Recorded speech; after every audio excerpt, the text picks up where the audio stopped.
take their orders as if you were the servant in the house. Stay at home every night while they go out and enjoy themselves.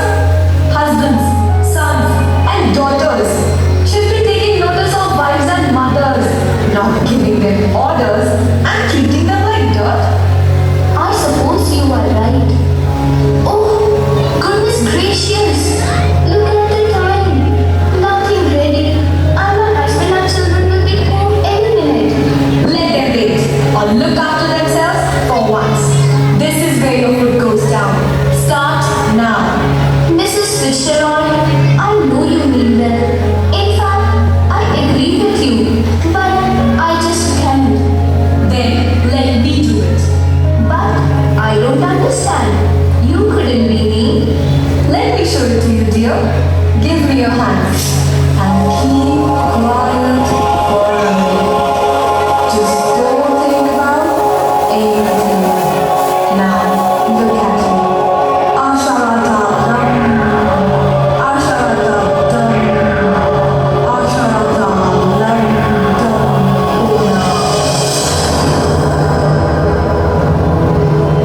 See what I mean here? Oh, it's happened. Of course it's happened. Very neat. Didn't know I had it in me. Mrs. Fitzgerald, George, and children can't see like this. They aren't going to. That's the point. They will have me to deal with. But what if we can't change back? It would be terrible. Oh, stop worrying. It's easier changing back. But what am I going to do now? Go into my house for some time and enjoy the television show.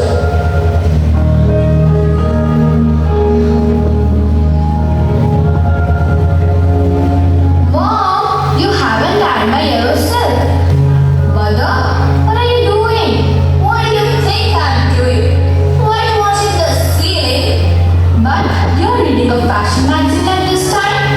That's right. No law against it. Is there? Are we having tea in the kitchen? Up to you. Have it when you like.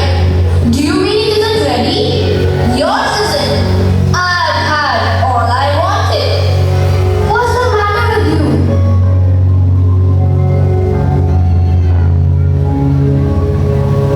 Come on, Mom. Tea ready?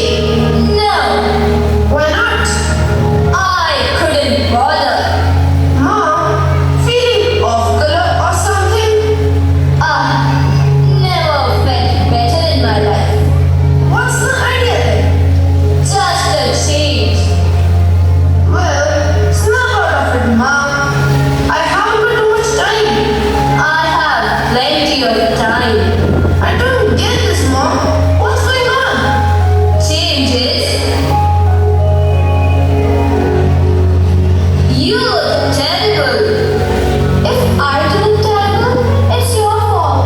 You made me cry. Why? What did she do? Never you mind.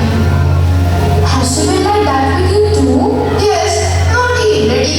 She couldn't care less. Well, I'm glad it's both of us. I thought I done something wrong. So did I. But it's her, of course. Well, she's suddenly all so different. Let's try talking to her. Mom, what's making you talk like this? What have we done? Nothing. You come in, ask for something, go out and then come back when there's nowhere else to go. I just don't like it. Look, I have been working all day. Same here.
What she mean?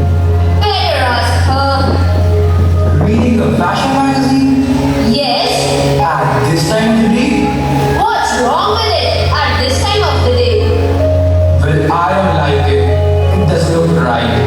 I'm surprised at you. Well, that ought to be a nice change for you. I don't like surprises. By the way, I forgot to tell this morning. I wouldn't want any tea. We friends are meeting at the club. So, no tea. Dinner there itself. That's all right. As it is, there isn't any. What? But suppose I had wanted some. My goodness. Listen to him. Annoyed because I don't get tea for him that he doesn't even want.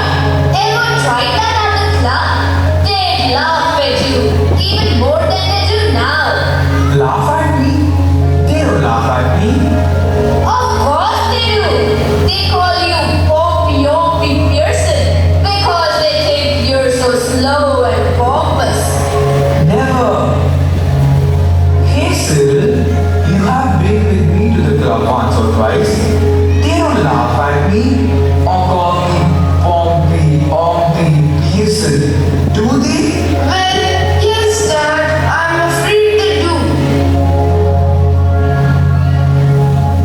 Now, you shouldn't have told him that, Mom.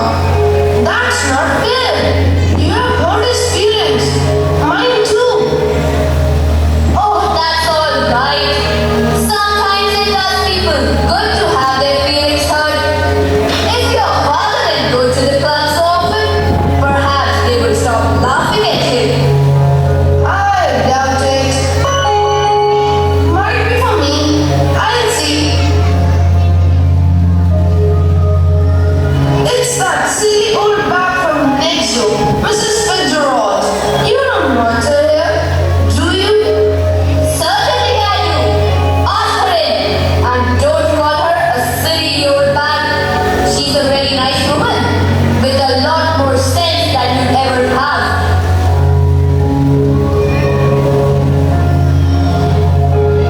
Come in, Mrs. Fitzgerald. Oh dear, what's happening? Nothing much. Just putting them in their places. That's all. Doing what you ought to have done long ago. Is George home? Yes, I've been telling him what to think of him at the club. Oh dear, I wish you hadn't. Just looking for a minute, I suppose. Mrs. Fitzgerald. Well, yes, I suppose so, George. George? Oh, I'm sorry. How does it matter? Your name is George, isn't it? Why don't you go back to your club? Special night tonight. They'll be waiting for you, waiting to have a good laugh. That's right. Make me to see for a hour now. Poor Doris has been crying her eyes out. Getting the neighbor used to the fun? Alright, let her hear it. What's the matter with you? Have you gone mad or what? If you shout at me again like that, George Pearson, I will not keep quiet. Alright. Hello, Doris dear. Hello, Mrs. Fitzgerald. I thought you were preparing for the party. What's that to do with you? Stop that! No, it's all right. It isn't all right. I won't have a daughter of mine talking to anybody like that. Now answer Mrs. Fitzgerald properly, Doris, or go upstairs again. Don't look at me. I give up. I just give up. Now that's enough. Listen, you two. I want